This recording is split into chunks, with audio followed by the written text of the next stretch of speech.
My dear friends, close your eyes for just a moment. Do you feel it?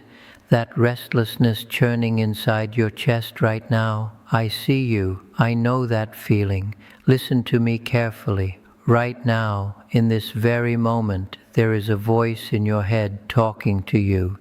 Maybe it's planning tomorrow. Maybe it's replaying yesterday. That voice, that endless commentary, it never stops, does it? You wake up with it, you try to sleep, and it's still there. It's exhausting. I know. Let me tell you something about my first week at the monastery. I was 23 years old. My teacher told me to sit still for 10 minutes, just 10 minutes. You know what happened? I couldn't do it. Not even for 5 minutes. My mind was screaming at me. I thought meditation meant emptiness, just turning off your thoughts like flipping a switch. So I tried harder. I clenched my jaw. I demanded that my mind be quiet. And you know what happened? The storm got worse. Stay with me here because this is important. We've been taught something fundamentally wrong about stillness. We think it means silence. We think it means stopping all thoughts. No, that's not it at all. I spent 3 years fighting my own mind, 3 years of exhaustion and frustration, and then one morning something shifted. I wasn't trying anymore. I was just watching my thoughts come and go like clouds across the sky.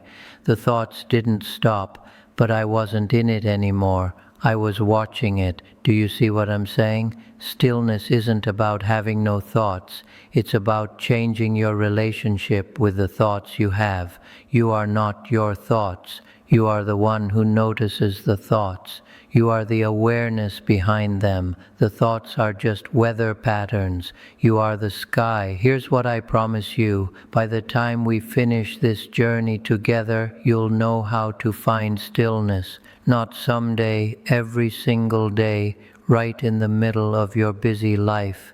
The stillness isn't somewhere else. It's not something you need to achieve. It's already here.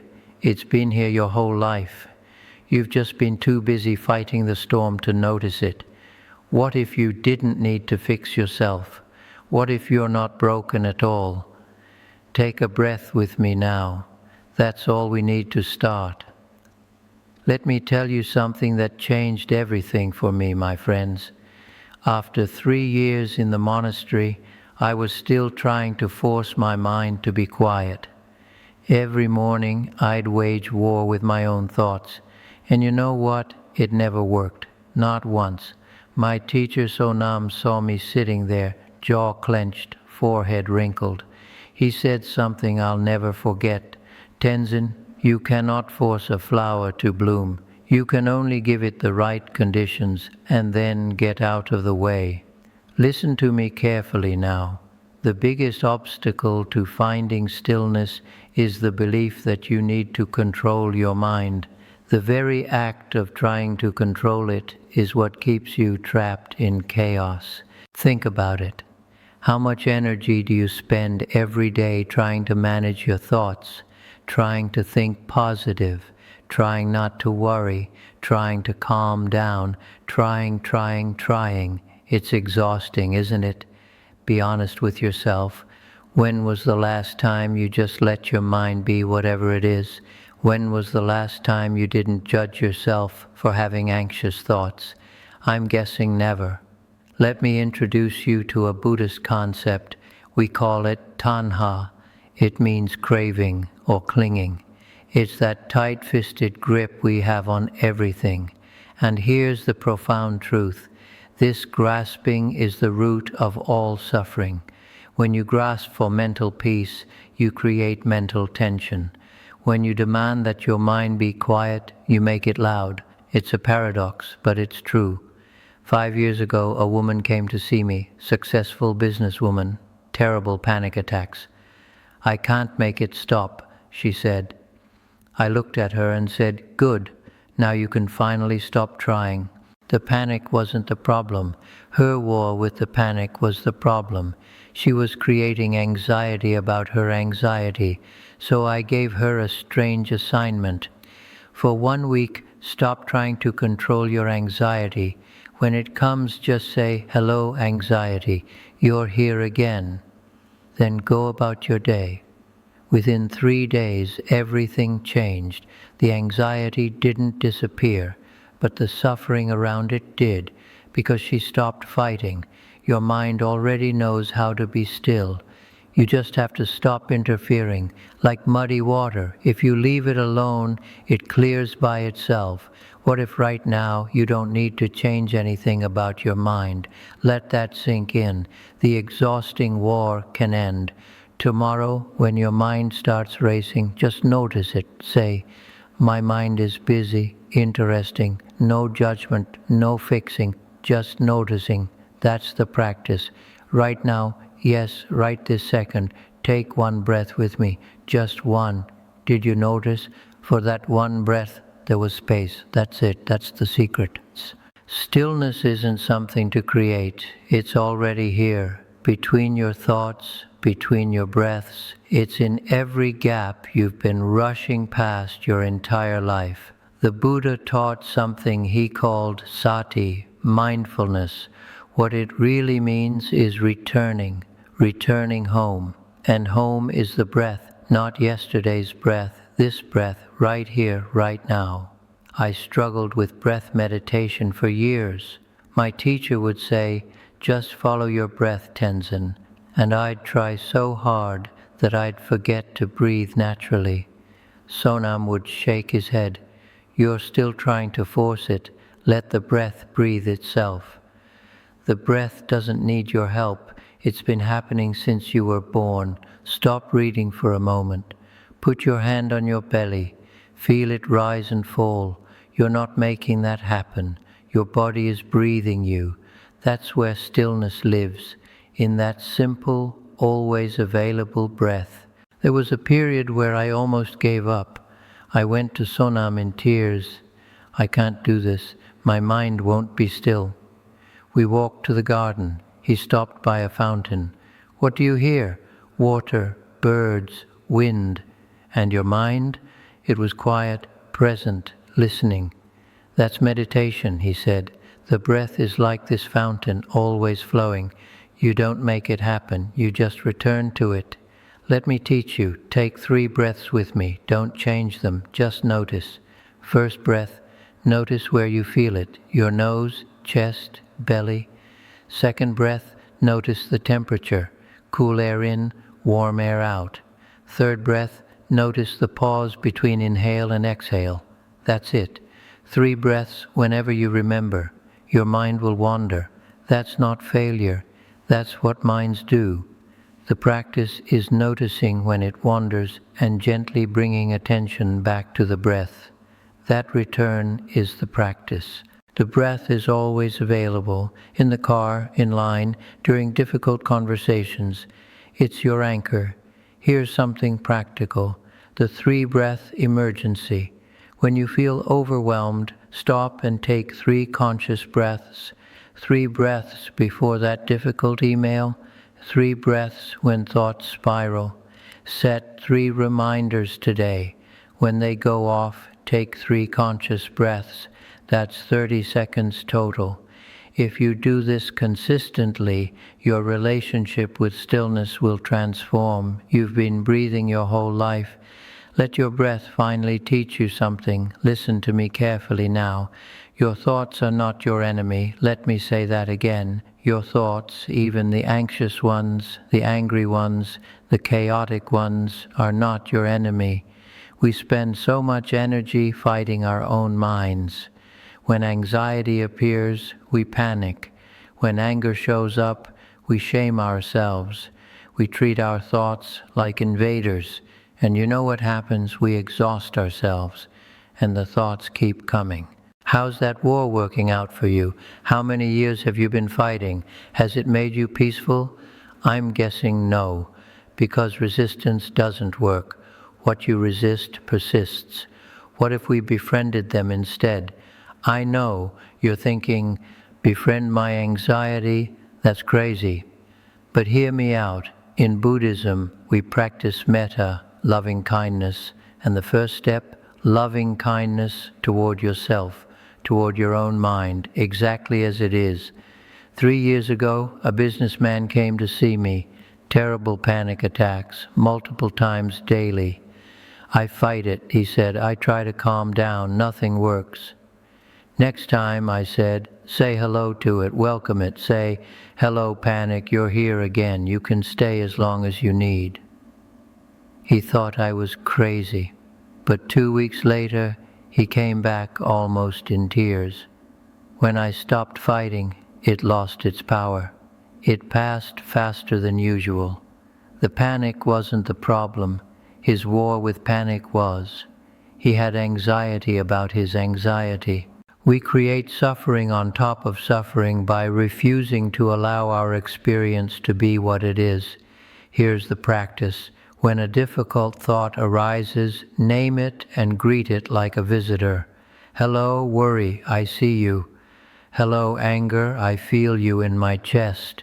Hello, sadness, I'm making space for you. Just acknowledge them, let them be there without fighting. Last week I woke up anxious about a talk. My first instinct was to push it away, but I remembered, hello, anxiety, you're worried, I understand. The moment I stopped resisting, it softened. As long as you're alive, you'll have difficult thoughts. That's not a flaw, that's life.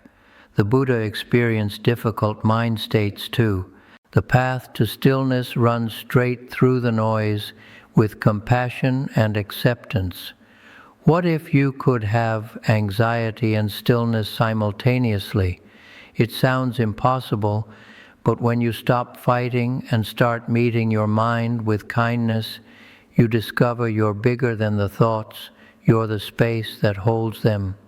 Tomorrow, when a difficult feeling comes, say hello, name it, make space for it. This is the second teaching.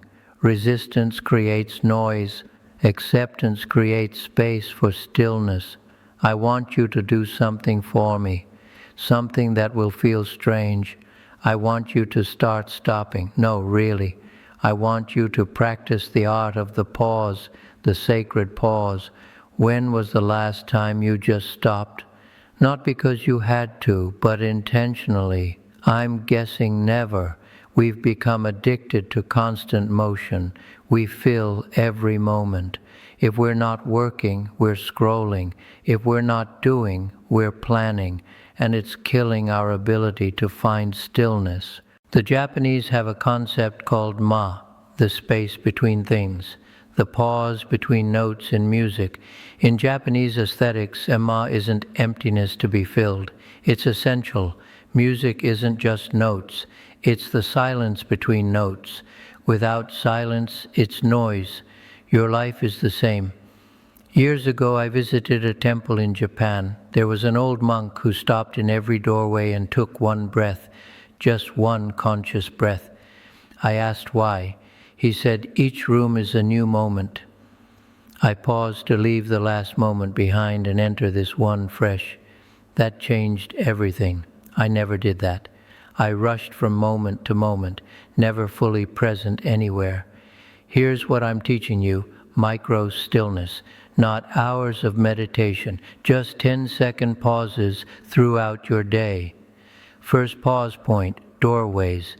Every time you walk through a door today, bedroom, bathroom, office, car, stop for one breath, one conscious breath before entering. Don't skip this because it sounds simple. This practice alone will transform your day. It creates little islands of presence. Second pause point. Before you pick up your phone, you pick it up 50 times, 100. Today, before picking it up, pause. 3 seconds, one breath. Then decide if you really want to. Third pause point. Every red light. Instead of frustration, instead of reaching for your phone, just breathe. 3 breaths at every red light. I know what you're thinking. I don't have time, but that's backward. You can't afford not to stop. Without these pauses, you're rushing through life unconscious. barely present. You get to the end of the day and can't remember it. Set 3 alarms, morning, midday, evening. When it goes off, stop for 10 seconds. Hand on heart, 3 slow breaths, 10 seconds, 3 times a day, 30 seconds total. You have 30 seconds, and those 30 seconds will train your nervous system that it's safe to pause. Choose one activity today and do it with full attention. Maybe brushing teeth, maybe drinking coffee. Be fully there. That moment becomes extraordinary when you're fully present. Don't try to be still for an hour. Be still for 10 seconds, multiple times a day. That's enough, I promise. Life is music. You're the space between the notes. Here's what they don't tell you, my friends. You don't have to sit cross-legged to find stillness. You don't need a quiet room. You can find stillness while washing dishes, while walking, while waiting in line. Most people think meditation is sitting with eyes closed, and yes, that's one form, but if that's the only place you can find stillness, it becomes separate from your life. You don't have time, you don't practice, you lose the peace. What if every moment could be meditation? What if your entire life became the practice? There's a Zen concept, shibumi, effortless perfection, doing something so completely that there's no separation between you and the action. You're not doing dishes, you are the doing. That's stillness in motion. It's about the quality of attention. The most peaceful person I ever met, the monastery cook, an old woman named Dulma. She spent all day cooking for 40 monks. I watched her chop vegetables one morning. The way she did it, she wasn't rushing, wasn't lost in thought. She was completely present. I could feel the peace radiating from her. How do you stay so peaceful? She smiled. When I chop vegetables, I chop vegetables. When I wash pots, I wash pots. That's all. That's all. Do you hear the simplicity, the profound wisdom? The Buddha found enlightenment by simply being present, not forcing, not trying to achieve, just sitting, just breathing. You can bring that quality to anything. Walking meditation is accessible. You're going to walk anyway, from car to house, room to room. What if those walks became meditation? Slow down slightly. Feel your feet touching ground. Really feel it. Heel, then toe. Be there with it. Same with eating. When was the last time you actually tasted your food? Try this. 1 meal today, eat without distractions. Put down your phone. Turn off the TV. Just eat. Taste each bite. That's meditation. Let me talk about waiting. We hate waiting. Traffic, lines. We treat it like wasted time. But what if waiting was sacred time? A built-in opportunity to practice. Next time you're waiting, don't reach for your phone. Just stand there. Breathe. Feel your feet. Notice what's here. Be present. When's the last time you did just one thing? No multitasking? We've forgotten what it feels like to be fully present. When you single task, the activity itself becomes meditation. Washing dishes can be meditation. Feel the warm water, notice the bubbles, be present with the circular motion. Don't think about what's next, just wash. Every moment is opportunity for awakening. Right now, reading these words, are you really here? Or is part of your mind elsewhere? Come back, be fully here. Your entire life is the monastery. Every moment is the meditation hall. You don't need somewhere special. Just be present for what you're already doing. This right here, this is stillness in motion. I need to be honest now. Some days you're going to fail. Some days the stillness will feel impossible. I want to talk about those days because no one else will. Everyone teaches breakthrough moments, peaceful sessions. But what about when nothing works? When you've tried everything and still feel like you're drowning? Let me tell you about the hardest day of my life in the monastery, 4 years in. I thought I'd learned something. Then one morning, I woke up feeling nothing, no peace, just crushing emptiness. I sat to meditate and couldn't do it. My mind screamed at me to stop, to give up, to leave. This is pointless. You've wasted 4 years. I went to Sonam in tears. I can't do this anymore. I'm still the same anxious person. Maybe I'm not meant for this. He smiled. Good. Now you're really practicing. Good. I'm failing. Did you think the path would be smooth? The difficult days aren't obstacles to practice. They are the practice. The Buddha taught dukkha, unsatisfactoriness, the fundamental truth that life includes difficulty, pain, struggle. As long as you're human, you'll have hard days. That's not failure, that's life. The practice of finding stillness includes making space for days when stillness doesn't come. You practice stillness with the chaos, not despite it. 2 weeks ago, I had a day where I was irritable, impatient, couldn't focus. I got frustrated with myself for being frustrated, creating suffering on top of suffering. Then I remembered, this is also practice. I stopped trying to fix it. I acknowledged where I was. Today is hard, that's okay. And something shifted. Not that difficulty went away, but I stopped adding struggle on top. A student came 5 years ago dealing with severe depression. She started practicing, but then had a terrible week, couldn't get out of bed. I cried through my entire meditation. That's not meditation, that's falling apart. I said, that is meditation, sitting with pain without running. That's the bravest practice. She still has hard days. Depression doesn't disappear, but she's learned she can have depression and still have moments of peace. She's bigger than the pain. This is Kanti, patience, deep patience with yourself, understanding this isn't linear. Some days you'll feel peace, some days you won't. Both are okay. When you have a difficult day, here's the emergency protocol. Stop trying to feel better. Say out loud, today is hard, that's okay. Take one breath, not trying to calm yourself, just acknowledging you're here. Do the next smallest thing, the next 5 minutes. Remember this phrase, this too shall pass. It will. Hard days pass. Difficult emotions pass. Chaos passes. Everything arises, exists, and passes away. You have permission to be imperfect, to have bad days, to fail repeatedly, and still call yourself a practitioner. The real practice, getting knocked down and getting back up, losing your way and finding it again. The goal isn't to never fall, it's to fall with grace, get up with patience, and keep walking. My dear friends, we've walked this path together. When we started, I asked you to feel the storm inside. Now you know something different. Stillness isn't about stopping the storm, it's about changing your relationship with it.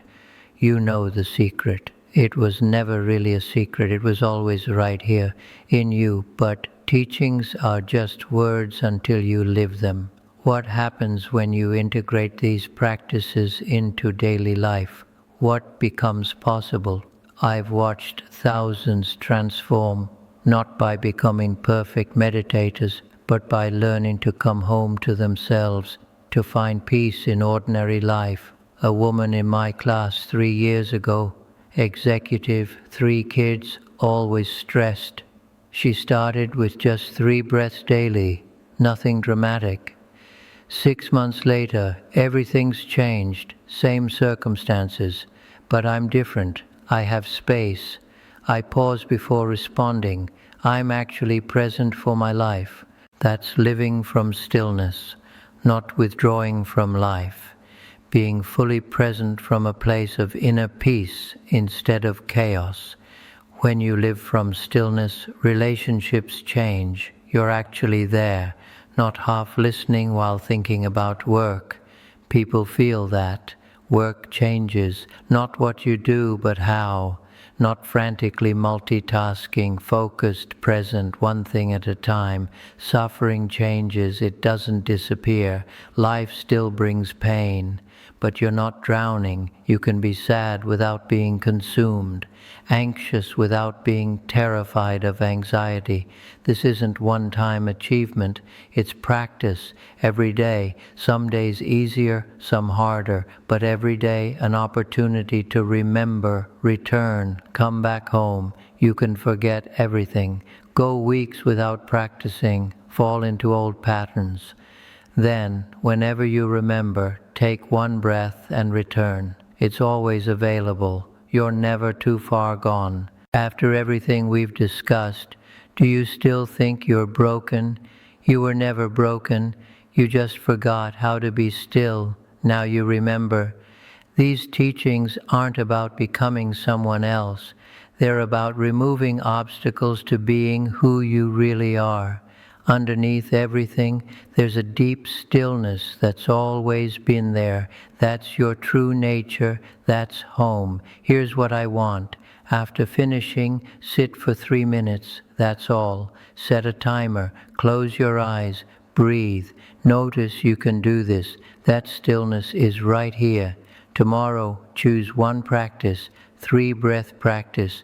Doorway pause, single tasking, one meal. Do it for 7 days. Notice what changes. Then share it. Tell someone struggling. The best way to deepen practice is sharing. 5 years ago, a suicidal man learned these practices, found his way back to life. Now volunteers at a crisis hotline. Not an expert, just someone who found stillness and shares it. That could be you. You have everything you need, the breath, the awareness, the stillness that's always here. You're remembering something ancient. You're just finally paying attention. May you find stillness in the storm. May you discover you've always been whole. Nothing was missing. Right here, right now, you are exactly where you need to be. Go in peace. The stillness goes with you because it was always you. Take one breath. Feel that? That's home. Never forget it. And when you do, one breath. That's all it takes to come back. Thank you for your courage. Now go. Live from this stillness. Go in peace.